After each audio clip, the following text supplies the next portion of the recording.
আসসালামু আলাইকুম। বিডিহট নিউজে স্বাগতম।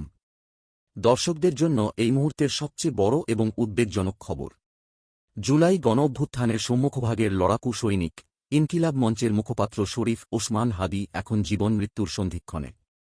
সিঙ্গাপুর থেকে এসেছে অত্যন্ত দুঃসংবাদ। চিকিৎসকরা জানিয়েছেন, হাদির অবস্থা অত্যন্ত সংকটাপন্ন।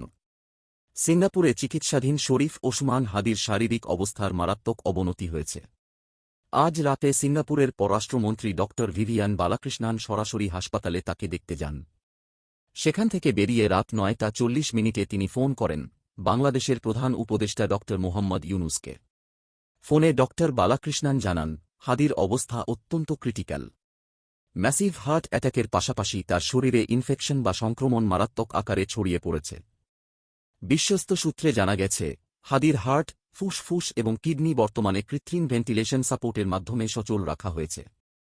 ব্রেন বা মস্তিষ্কে রক্ত সঞ্চালনজনিত সমস্যা, ইস্কেমিয়া, বেড়েছে এবং এখনও মাথার ভেতরে গুলির একটি অংশ রয়ে গেছে। চিকিৎসকরা জানিয়েছেন, এই মুহূর্তে অপারেশন করার মতো শারীরিক অবস্থা তার নেই। তাকে কনজারভেটিভ ম্যানেজমেন্ট বা রক্ষণশীল চিকিৎসার আওতায় রাখা হয়েছে। এমন পরিস্থিতিতে প্রধান উপদেষ্টা ড মোহাম্মদ ইউনূস দেশবাসীকে শান্ত থাকার আহ্বান জানিয়েছেন। তিনি হাদির জন্য মহান আল্লাহর দরবারে দোয়া ও প্রার্থনা করার জন্য সকলের প্রতি অনুরোধ জানিয়েছেন। জুলাই বিপ্লবের এই নায়কের সুস্থতার জন্য এখন একমাত্র ভরসা মহান আল্লাহর রহমত। গত ১২ ডিসেম্বর সন্ত্রাসীদের গুলিতে গুরুতর আহত হন শরীফ ওসমান হাদি।